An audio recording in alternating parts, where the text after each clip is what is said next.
Welcome, everybody, to another episode of the SmackDown Live Recap here on the Pro Wrestling Sheet. I'm your host, John Rocha, joined by the effervescent and bubbly, all of a sudden, Ryan Satin. Feeling a lot better today than yesterday. Yes? Yes. I'm back in action. I don't know, man, I'm sorry to all of you guys who were watching me on video. I don't know if it sounded as bad on audio, but on video, I was like curled over on the desk, just like, oh, God.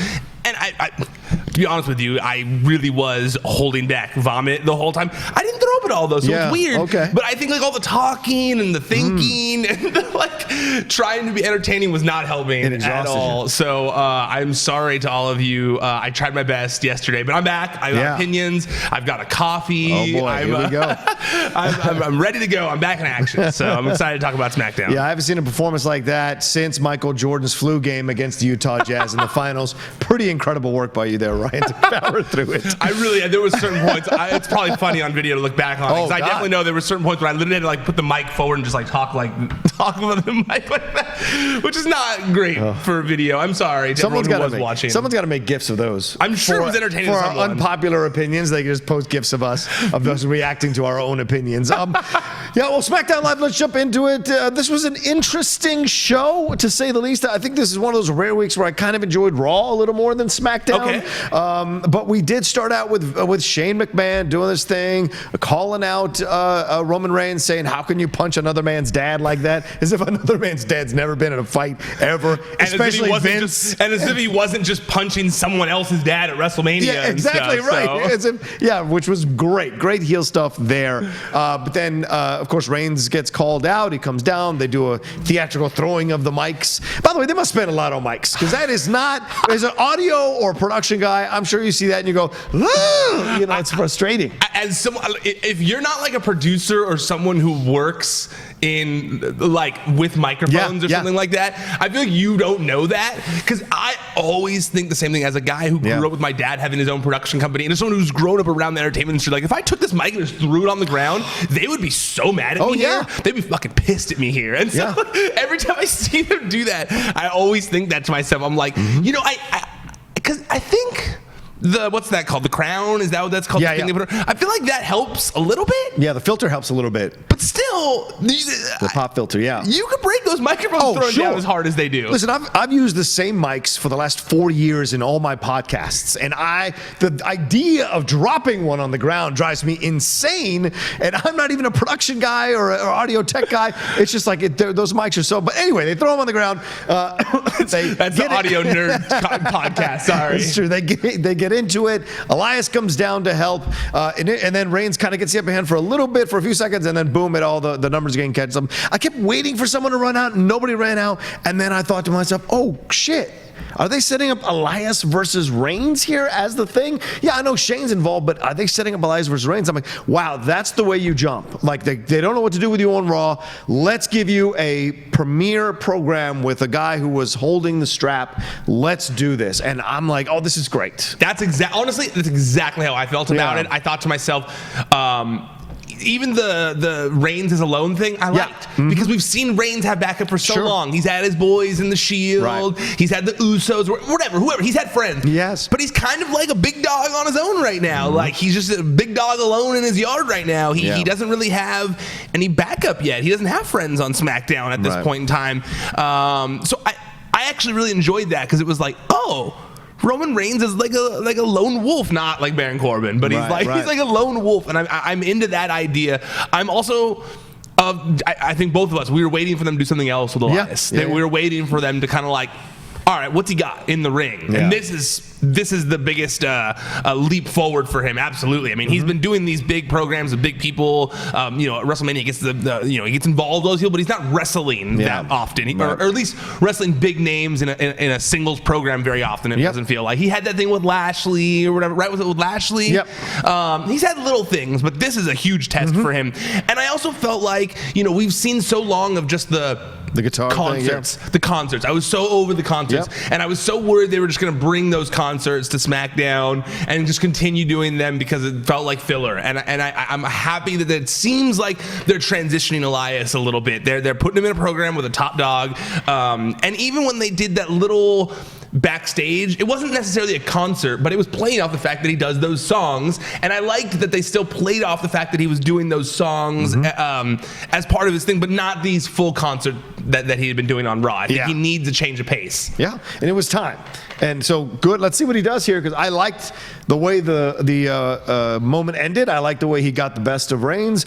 I liked his moves. I'm like, okay, let's see what he can do, because this could be your opportunity. You know what I'm saying? The only thing I was disappointed by in this segment, in this show, and then making this match for Money in the Bank, is he's not going to be in the Money in the Bank match now. I kind of wanted him to do that Money in the Bank guitar case thing. That's true. But this is still a bigger opportunity for him, I think. Of course. He also had that cool new tank top. Yeah. It's a cool tank top. Like, even my girlfriend sitting next to me, she was like, that's a cool tank top. Yeah. He looks cool with that. It was a good look. It was a good look. We'll see where he takes it. Yeah. I don't want him to be Damian Sandow. I want him to be something more. Fair. With this potential that everybody saw, and they finally get a shot, and somehow it doesn't quite work, or they don't do it quite right, doesn't quite over, and then eventually the man's out of the company. So you want Elias to have a shot. Hopefully he'll take advantage of it. And even if he does, obviously you don't expect him to win the program overall, but it'd be nice if he could notch a couple of victories in this whole thing and then lead it up to some massive fight between the two and really establish himself as a force on SmackDown Live. We'll see. We'll see. Absolutely. I mean, even though they both, need the win because they're both kind of like from Raw and they're switching over. Like you said, if they can kind of both trade victories and kind of help build Elias up as a serious threat in this feud, it'll be a victory for everyone. Yeah, I think Reigns can take some losses. He's at that point where he can take them and not lose too much shine. All right, Finn Balor and Andrade got into it here, a rematch of their match before Finn went off to SmackDown. So they got into it here, and Finn ended up getting the victory, ironically, through Selena's interference, which was very interesting. Look, the Andrade Selena thing, I can't get enough of it, honestly. I really enjoy them. I'm not saying just as a Latino thing. I really thoroughly enjoy the chemistry they have together and how it comes through in the ring and how it comes through in the matches that they have. So I was a fan of this, and I thought Balor did a good job with this as well. I thought it was a good match and kind of gives you a taste of what may happen at a pay-per-view with a longer program to work. Did you get the vibe that they're going to maybe tease like a breakup between the two of them because she interfered? Oh, I don't know. I didn't get that. I wasn't sure. Or have people been saying that? No. I was just wondering if you got that vibe. I didn't. I think because usually she helps him. Right. That was a bad one for her. Yeah, and I think that's part as a manager, obviously. Yeah, right. But I think that's part of it. And Corey Graves set it up by talking how much Selena is a great manager and everyone should have a manager. So it was a great setup for the loss because you're like, oh, okay, so she got involved. Maybe it's not always good to have a great manager. I think the only reason I also thought that is because we don't really hear Andrade talk that much. Yeah, usually they have Zelina do it, but they had him talking way more than normal last night. True, very true. I thought that was interesting. I was like, wonder why they're suddenly having Andrade start to talk, because it's not like he's really been a guy they put the mic in his hand very often. Exactly, you're right. That's what Zelina is there for. I don't know, maybe he's been working on his English and they wanted to give him a shot at it. I didn't go hard on it enough yesterday. Yeah, but the same applied here for this Andrade match. I don't like when there's not enough explanation. Like in this one, it was like, Andrade's back on SmackDown. More on that later. And they didn't really actually explain why he was back or anything. They just kind of like, oh, he's back. More on that later, if I recall, unless I just missed it. Yeah. But it didn't really feel like they explained why he's suddenly back.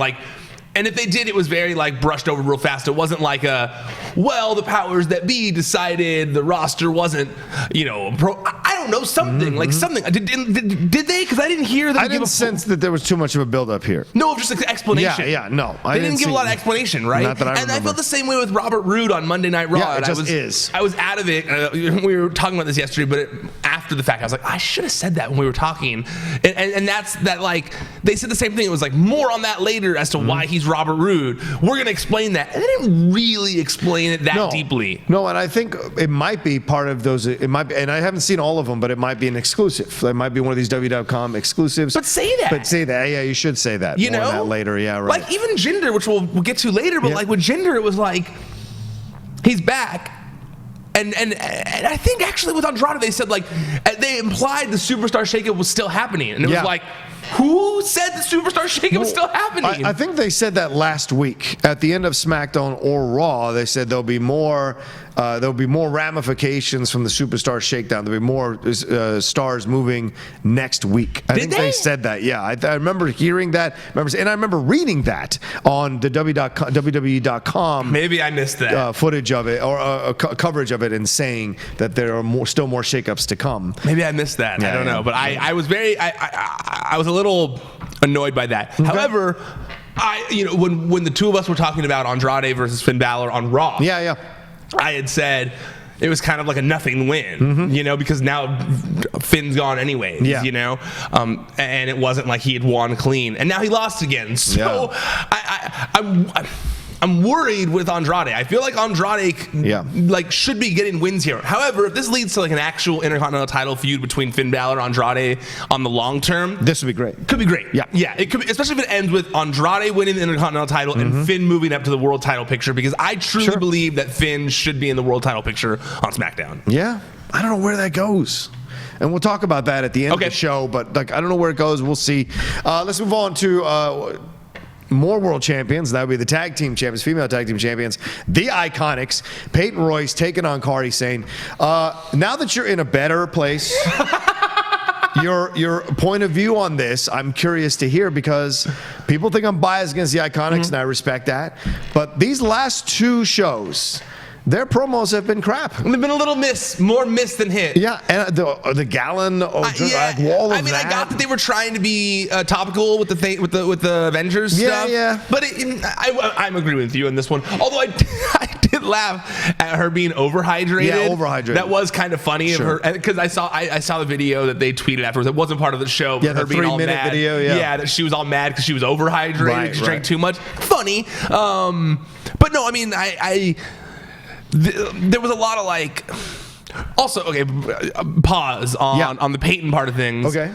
They need to work on the delivery of Kyrie and Asuka and Paige as a unit. Yeah. Because just handing the telescope to Asuka and be like, here, now you're also a pirate. And follow. It doesn't make any sense whatsoever. Yeah. They should have new music, or I don't know. I love Kairi Sane's music, but I also love Asuka's music. Right. And I also love Paige's music. So I don't know. They should they need to look more like a team. Maybe down the road they'll do that, because I think they're still trying out to see if the fans are okay with this as a team. So why waste all the time and effort in creating a new song or doing a new Titantron if you're not 100% sure they're going to work? Because that's how you, at least in my opinion, you don't go half into something. Right. You put your full effort into it, try and get it over, as opposed to let's just see. I don't recall the Bar having their own music initially. I think they came in separately. It was pretty quick when they started using that. Okay.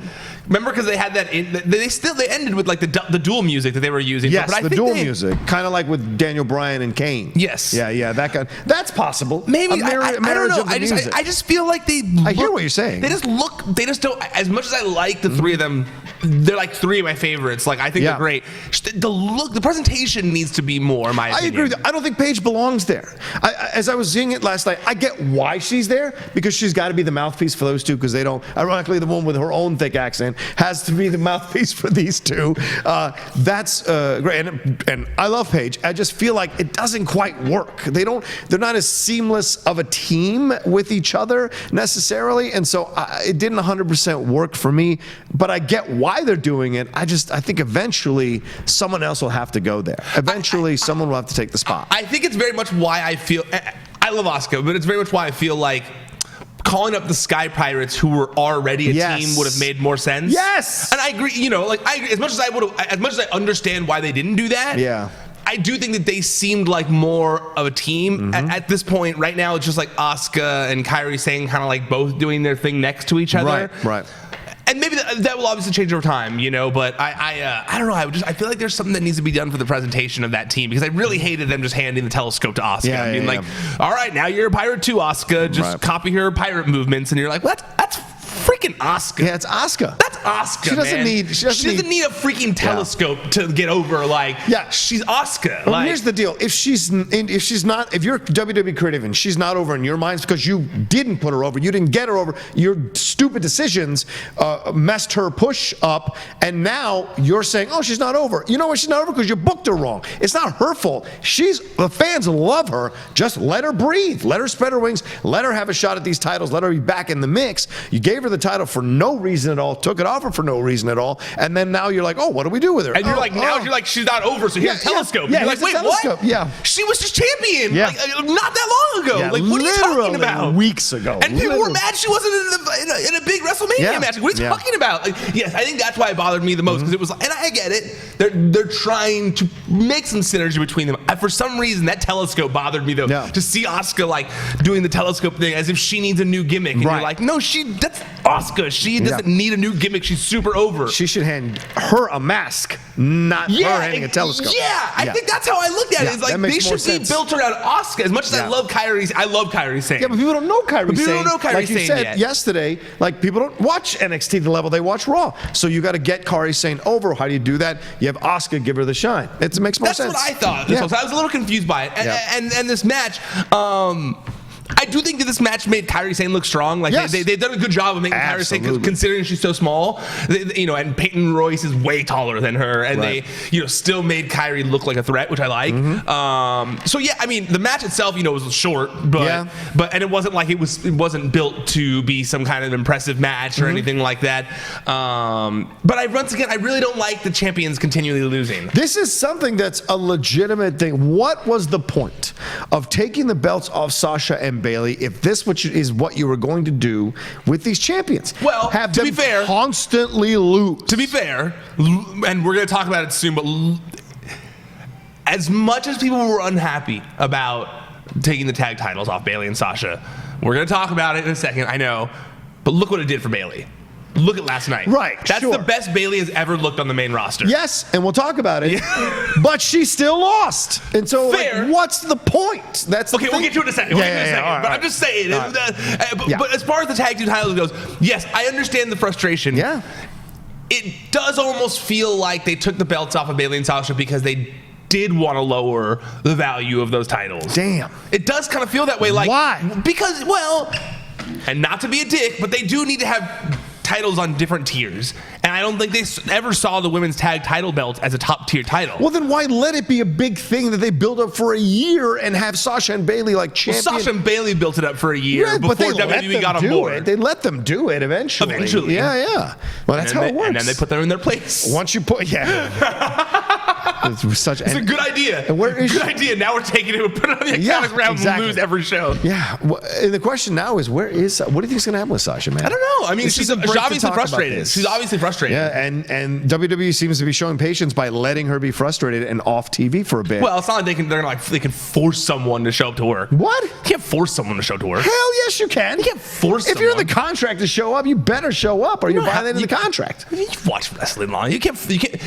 People walk out all the time. I mean, there's been so many people that walk out. That's true. But you have to be. And then they talk about it. I feel like you have to be at that status to walk out. And I don't know if Sasha, in our opinion, she's at. In our opinion, but I don't think it's in WWE Creative's opinion. She's at that level. I do think that is the crossroad right now. Is that Sasha feels like in her eyes she is at that level. Yeah. And I don't know if there are people in WWE who feel the same way. And it is a crossroads right now, from what I've heard. That right there is the crossroad. No surprise. There are certain people who agree with Sasha, and there's certain ones that do not. Yeah, this is interesting. There must be enough people in power who do to keep her on the roster, to keep her in even. But we know Triple H is one of them. Right. Triple H probably loves her. And Triple H, that's like his, let him run it. The four horsewomen are his babies. Yeah. Like he's let him run very much part of that. You know, I mean, he helped foster that whole thing. So. And Stephanie's like, fuck her. Anyway, I'm just joking. I actually think Stephanie would be on their side. I think Stephanie and Triple H, in my opinion, are two of the biggest people on her side. Yeah, probably. Imagine. I don't want to get smacked by Stephanie. She throws a hell of a wallop.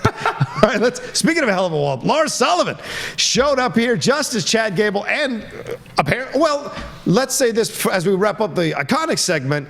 Short match, terrible decision to keep having them lose. I don't know what we're going to do here. But then Absolution comes out to do a little clapping thing to go back at Paige, which ends up playing out to exclusive later as well, where they walk up to Paige and Paige is like, look, I didn't go with Kari and Asuka to offend you guys. But they were like, Mandy said, whatever.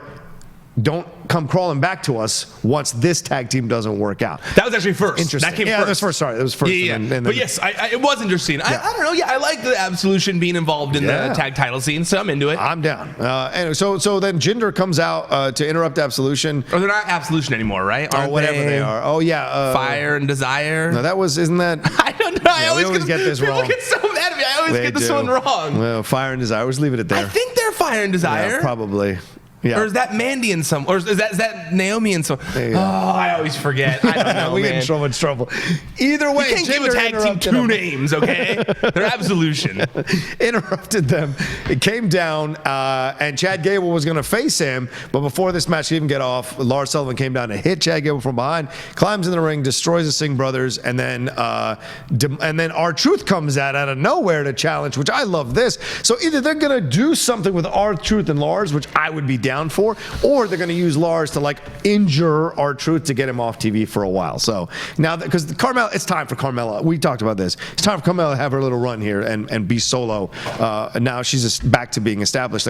This whole situation here with Lars is did you like all this? Real fast, I double check. Fire and Desire, Mandy and Sonya. Okay, right, there we go. I love everything they're doing with Lars. I think they're making Lars seem like a badass who everyone is scared of, which is awesome. Right. I like that someone finally fought back. Yes. That we had, and R-Truth of all people was the one who fought back. And I almost, I like that Lars almost enjoyed someone fighting back. Like you saw him kind of oh, nice. Yeah, he kind of had this look. Oh, good. Someone actually hit me for once. He'd been wanting someone to hit him. Right. I also think, man, they're making this.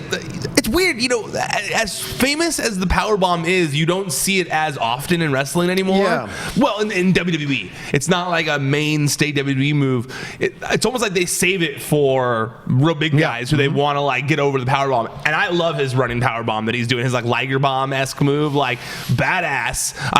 And R-Truth did a great job taking it. Yeah. Oh my God, he sold it. It looks awesome every time he does it. Yep.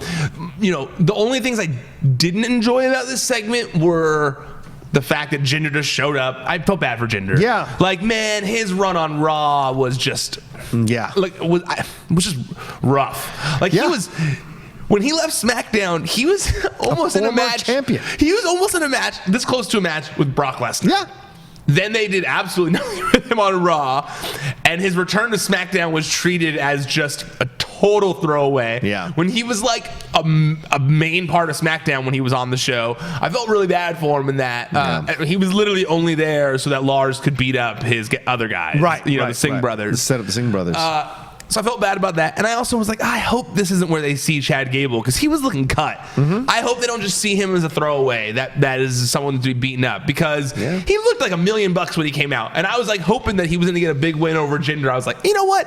Former world champion. Chad Gable's not the biggest guy, but he's looking cut. Right. Would be a good way to start off a push for him. And then he just got destroyed by Lars Sullivan. And I was oh, man. But I like everything they're doing with Lars, so I totally get it. Yep. I hope that they're also going to be giving Chad Gable a push at some point. I would love to have that be the first feud, Lars and Chad. That would be very, very interesting. I like that. Because, A, you're putting the young guy over some more, and you're getting this guy Lars seen by the WWE universe, but you're also getting him challenged by a smaller guy who's more athletic, who's ripped, can jump around the ring. It challenges the more aggressive, plotting nature of Lars. So He's also a former Olympian. Yeah, he's former Olympian. So all of it, in theory, has techniques to fight back on a guy like that. Exactly, and it would be fun to see have them give Chad the opportunity to step up to the situation, and Lars the challenge of having to work with a guy like this. R-Truth is a given law, is a predicted loss for R-Truth. But with Chad, it'd be fun to see Chad push Lars to the limit. I still will say this: that Lars Sullivan Aleister Black match is one of my favorite matches from last year. Great. Top to bottom, and I was not expecting this to be a good match. I thought it was going to be a throwaway match. There were all the great matches on that card, and then that match started, and Jesus, Mary, Mother of God, I was hooked from beginning to end. So I'd like to see him do something with Chad Gable as well. I wonder if Aleister Black is going to be the one to fight him. Yeah, maybe. I didn't even think about That'd that. be fun. I mean, Aleister Black's getting a push right now too. Yeah. They started it with the backstage promo thing that he did. I'm not sure if it's on. I'm sure we'll get to whoever, but I liked that. Yeah, you know what? Either one of those. Honestly, I'd rather see a new. I know I mentioned the John Cena thing a few weeks ago. Yeah. I would prefer a new, fresh matchup like one of those as opposed to like an old timer, even though he's been attacking legends and stuff like that.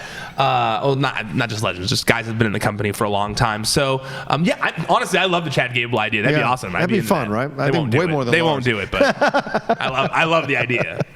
All right, well, let's move on here. Charlotte Flair and Bayley came out to confront Becky Lynch, but let's start out. Charlotte Flair coming out, saying what she's saying. Becky Lynch came out. They had a back and forth. Once again, Charlotte Flair saying that she deserves a shot at the title. You're like, where are you getting these ideas you deserve a shot? You haven't beaten Becky in 7 months. This is insane. This is like people saying Andre Agassi is as good as Pete Sampras. He didn't win anywhere near the same titles that Pete Sampras did. It's not the same thing. And if you keep losing to somebody, you shouldn't actually get multiple shots at the situation. Why are the fans okay with this when they were so mad that Roman Reigns and Lesnar were going at it again? But this they're the same way with Charlotte. Yeah, you think the fans are done? Yeah. Okay, because people support her on social media. I love Charlotte. Yeah, I think Charlotte's great. But even me, I thought to myself, like, what? Like, what do you mean? What are you talking about? And even when Becky said it on the mic, when she was like, look, I get it, but like, I want to wrestle the Ember Moons. I want to wrestle the Mickie Jameses. I want to wrestle the Baileys. I thought this promo made a lot of sense. Yes. I enjoyed it. I actually, at this point, Charlotte more and more has become her father every day. Like she really has become the female embodiment of Ric Flair. And that's why I kind of like it. She's very cocky, and she does think that she deserves a title shot every So why does it work for Charlotte but not for Sasha? Why does the entitled, arrogant thing work? Well, it's a character. Okay. It is a character. Okay.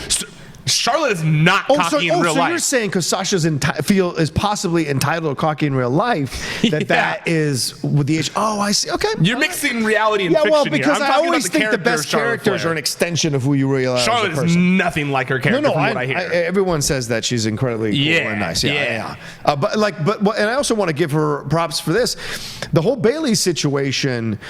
That was great. Bayley coming down, confronting, having her back and forth.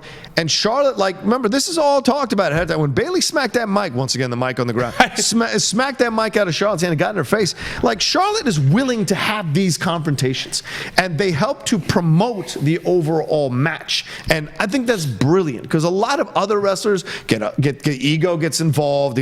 But Charlotte has this, whatever's best for the company kind of mentality behind this, character of being the arrogant or whatever. And she takes the bump. She takes the hit. She made Bayley look great last night. And Bayley's a good wrestler, obviously, but she made Bayley look great last night. I honestly feel like Charlotte and Becky have raised their game so much that when people are in the ring with them, they feel like they have to raise their game too.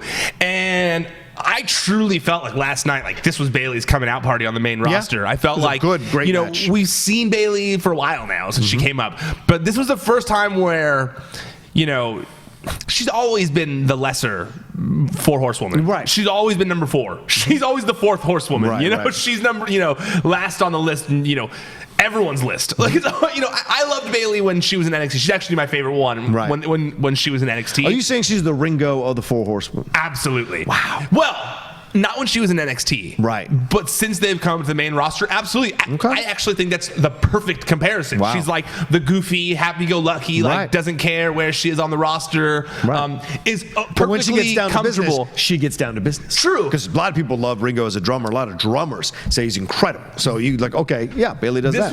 This was her with a little help from my friends last night. Because this was her big moment, This was her big jam. And I felt like the promo was awesome. Her going up and be like, hey, you know what?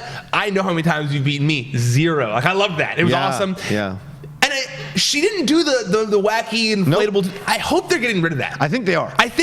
They have to. It seems like they're getting rid of it, and I'm okay with that. And also, her gear lately has been darker. I noticed that too. Which I think is smart.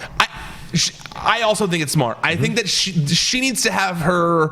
This is almost her boss moment where she's becoming who she is. Yes. And I think that I loved the wacky inflatable tube men and stuff, but I do think that in order for her to be successful going forward. Clearly, it didn't work. So they needed to make her a little more serious. And this was a great way of doing that. Like it was. The match was great. Yep. The pay-per-view level match. It really was. Yep. And so I really hope that this is the push that Bayley needs to finally get into the main event, or women, with all the women and stuff. I think that, and I think it will. I mean, Charlotte.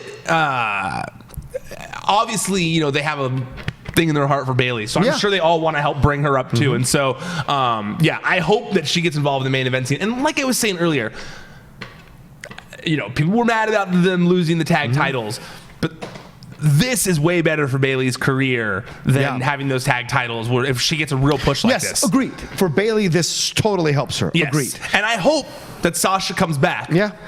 And is on Raw, and is given a serious push as well on Raw. I think it'd be deserved. I would love to see her have a long title reign, So I do think, as I was saying a few weeks ago, I believe that Bayley and Sasha are better as singles athletes anyways. I don't care with their tag team as much. Okay. So I'm pumped. I liked all They never had music that was their own tag team music, right? No, they didn't. They never always come out separately. But I never liked that. Yeah, I know. I don't like... I get that. The music thing is important to me. I may be alone in this, but... You 90s kid. Yeah, I know. Yeah, the music is important to me. I never liked they had separate entrance themes. I felt like that shows you're not a team. Yeah, okay. If you're a team, you got one song. Okay, yeah. I don't know. That's how I look at it. DX had one song. Yeah. NWO had one song. Four Horsemen had one song. Yeah, well, they had their songs. I don't know. I'm a big fan of having like a song that makes you feel like a team. Yeah, I respect that. And I don't even like those mashup songs. Hate them. So you need combo. one song that's your song. Yeah. All right. So does this Charlotte now wins a future shot at the title down the road? No, it's at Money in the Bank. Is it going to be Money in the Bank? They did the promo afterwards. Future. No. Yeah, they did the promo afterwards where Becky said that she's going to defend it against Lacey first, and then she's going to defend it against Charlotte later in the show. So with that being said, do you think she's going to lose one of the belts on at Money in the Bank? Yeah, probably. She can't defend both of them in the same night like that. She could, but true. I guess it is scripted. I don't think she'll lose the Lacey. I think she's too new. Lacey's too new to have the belt already, but I think the Charlotte one is possible. You think she might lose the title to Charlotte? Yeah, and then Bayley and Charlotte have a feud, and that would be awesome. And then Becky stays on Raw. Yeah, and Becky stays on Raw, which is where she should be. Like it's the premier brand. She should be as the premier champion, and then her and Lacey can have a nice little run or program thing here. That would be fun to watch. Sasha. Or her and Sasha even. If Sasha comes back. Yeah, sure, of course. Sasha heel would be great. Sasha heel would be fantastic. And wouldn't it be? And this would be the perfect. All the boos that she was already getting would be the perfect launch pad. For exactly. That. And the four horsewomen thing, they're all helping each other. It would totally work. Yeah. That's how I look at it. Yeah. So, I do fear that she's gonna lose the Raw. That she's gonna lose the Raw Lacey. One to Lacey. I do have this I don't know why. I just have this weird feeling. I would be so mad. But once again, it'd be like the IIconics. It'd be like, what's the point, man? You gotta let people come in and establish themselves. I get it. People find her attractive, nice, but her in-ring work is good. It's not great. It's not where it needs to be carrying the strap. That's why I felt about the IIconics. I know people are mad about the IIconics. That's my thing. Your wrestling ability in the ring needs to value the fact that you're wearing the belt. You can't be a champion unless Rocha thinks you're good at wrestling. I think we all have that opinion. That's what we are. We all think someone should be champion and not be champion because of certain things. That's what this show's about. Our opinions. No, I know. But I know. You give me shit. But I feel that way. So I think Lacey needs just a little more time. That's all. Fair. Okay, so she beats Lacey and then loses to Charlotte, though. You think? Yeah, probably. Okay. And I can see Lacey having the belt. And Lacey 6 to 8 months down the road. Lacey could even come in and hit her the women's right. She loses the women's belt, and then she has to come back to Raw and they continue to feud because totally works. Totally works. All right. Yeah, and then eventually, maybe 8 months down the road, she does lose the belt or to Lacey because Lacey has established herself. It's been a good feud. She's over with the fans. Boom, you give her the belt. Then Becky has to chase it, and that's brilliant. There's stuff to play, and the Bayley Charlotte thing needs to happen immediately. Agreed. That was a fantastic match. Agreed. Yeah. All right, let's wrap it up here with this Kofi Kingston versus Shinsuke Nakamura debacle. This whole thing started out with we had some vignettes in the back with Kevin Owens doing the New Day Raw. And in that moment, I loved when he jumped in. Did you guys see that? I jumped in. I waited for you guys so I could jump in. In that moment, I knew the heel turn was coming. Me too. In that moment, you've watched wrestling long enough, you see the markers, and it was as soon as I was like, "Oh, this dude's turning." This dude's I thought turning. the same thing. I didn't know it was going to be that night, but I knew he was turning soon. I thought the exact same thing watching their backstage, and I was like, Owens is not staying friends with these guys for very long. This is not Kevin Owens. This is not who Kevin Owens is. Yeah. And I almost liked it too because I was getting frustrated while watching Kevin Owens do these things. I'm like, oh man, I hope this isn't how they see Kevin Owens as just like a joke now. Yeah. So the fact that it was all just a setup for Kofi and Owens to feud, I actually think was genius. Yeah. I think that turn that happened at the end of the match was so smart because I really was worried, actually. I was thinking to myself, God, do they not see Kofi as a serious singles competitor where they're not going to have him like get into a feud like that where they're going to do this fake New Day thing for a while? Yeah. So I was bothered by that. I was like, God, I hope they're not just like having Kofi waste time until they get the title of Roman Reigns. Yeah. You know? And that was my biggest fear. And this alleviated that fear because I feel like the turn at the end made me go, okay, this was all on purpose to build up Kevin Owens versus Kofi, which is a great feud. And this really did establish. This really did make Kevin Owens hated. And I'm sorry, I liked, fun-loving vignettes he was doing, but Kevin Owens is best when he's a bad guy. Yes. I mean, I would like the anti-hero Kevin Owens if they ever did that as like a face anti-hero thing, but at the end of the day, like, I do think he's most needed on SmackDown as a heel. They don't they don't have a ton of top heels right now on SmackDown. Agreed. So I do think that him being involved in a main event title program as a heel is the best way to use him. Yes, agreed. And this will play itself. And by the way, Shinsuke Nakamura was involved. Remember him when he was a champion? It's just he was set up to set up this. He was used to set up this thing. I kind of like I'm starting to come around the Nakamura Rusev thing. I like them being out there. Lana was out there doing her thing, and. I got initially excited. I was like, oh, maybe Kevin Owens Nakamura or Kevin Owens Rusev would be fun. And then the turn happened. And when the turn happened, you're like, okay, this is what they're doing. So we'll see what Nakamura and Rusev end up doing or end up becoming as this goes along. But right now, this is going to be a fun feud, Kofi and Kevin Owens. I liked Rusev in a suit. Yeah, I did too. Like a purple suit. Yeah. I was into that. I was like, all right, Rusev's trying to like serious himself up a little bit. Yeah, I like the combo. It kind of works. Into that. Where do you see Big E playing in all? Oh, sorry, what were we going to say? No, that's actually a good question. Yeah. I mean, he should be out for another few more weeks, I'd imagine. Okay. So this probably will be, after Money. When's Money in the Bank? This will be at Money in the Bank then, this thing. When is Money in the Bank? Do you know? Probably in the next 2 or 3 weeks. Maybe? Okay, yeah, that makes sense. Don't you think? That's a good guess. It's usually paid every few weeks. Yeah, so. I mean, I don't think I'm off base. Sunday, May 19th. May 19th. So like 3 weeks away. Yeah, so he'll probably come back at Money in the Bank and help Kofi or something like that. Or turn. No. And then it's Big E and Kevin. Also, speaking of the heel thing. Oh, here we go. I got a lot of people yesterday. Okay, first of all, I was sick, so give me a break. I mean, give him a break. But a lot of people were like, oh, AJ Styles was a heel when he was doing the whole beat-up John Cena thing with Gallows and Anderson. But I don't feel like he was ever actually like a firm heel. Yes, he was doing bad guy things by beating up John Cena, but John Cena gets booed. So true. John Cena was the one getting booed there. I don't think people were ever booing AJ Styles, believably. I don't think he's ever been like a firm, good heel, like like a dirty heel, not just like a jokey whatever. I feel like he's never been a good heel. But yes, I saw the people correcting me. I guess technically he has been a heel on SmackDown before. And Carl Anderson tweeted that Bullet Club. He did, but they're on SmackDown. Yeah, I know. The Superstar Shake-Up was probably still happening according to WWE. The Superstar Shake-Up is just a constant thing for forever. It's a year-long thing. Yeah, just whenever the fuck we want, because we can do what we want, because we own the company, idiots. That's basically what the Superstar Shake-Up is. But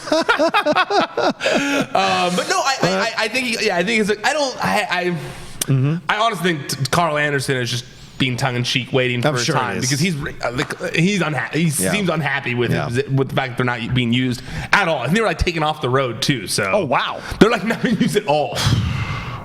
What's that like? Do you collect the paycheck and you just work out?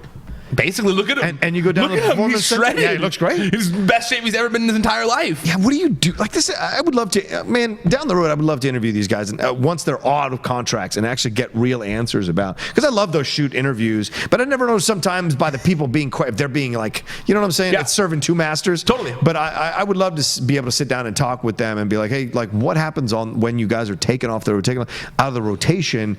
Is your responsibility, like, are you essentially an unemployed guy getting paid paid like an employed guy, and you just have to make sure that you show up at the performance center, show a desire, show ambition, show drive, keep working out and doing whatever. Yeah, you're literally just supposed to be, they're paying you to be in great shape, and you're just waiting for an opportunity. Damn. Yeah. It's like football, right? Like you got those guys in the depth chart, and sometimes they don't see 1 minute of game in the NFL season, but they have to stay in shape and stay aware of it, know the playbook, blah, blah, blah, ready to go to moments notice. That's exactly what it is. That's interesting, man. All right. And it's got to be frustrating. Of course it's got to be frustrating. That's like so frustrating. Yeah, because you want to be there. You want the shine. Especially when you're a wrestler who's over. Yeah. It's not over, you know? Like, people love the club. So, yeah, I don't get it. Not everyone can go vacationing like Sasha does. So I'm just saying. Just saying. Anyway, all right, there you go. That's our review of SmackDown Live. Really hope you appreciate it here on the Pro Wrestling Sheet. Ryan, do you want to tell them where they can read and find everything? I got the energy for it this time. ProWrestlingSheet.com. That's where you can read all the top stories throughout the week.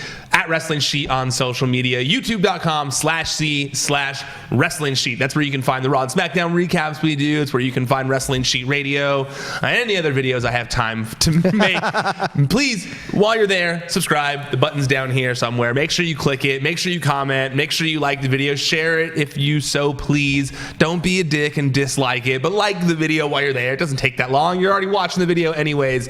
And also, if you want to listen to the audio only while you're driving, cooking, working out, doing whatever, go do that as well. Subscribe to Wrestling Sheet Radio. It's on Spotify. It's on Podcast One. It's on iTunes. It's pretty much on every podcast platform. So go make sure you check it out. Yeah, maybe we go along with them while these guys are working out and not getting a shot on the screen. Maybe we do. You never know. You can follow Ryan at Ryan Satin. Follow me at The Rocha Says. Always love your tweets about the wrestling stuff, and always like you guys pitting us against each other. It's always a fun conversation for us to have in the office. We always talk off mic as well. So thanks, everybody.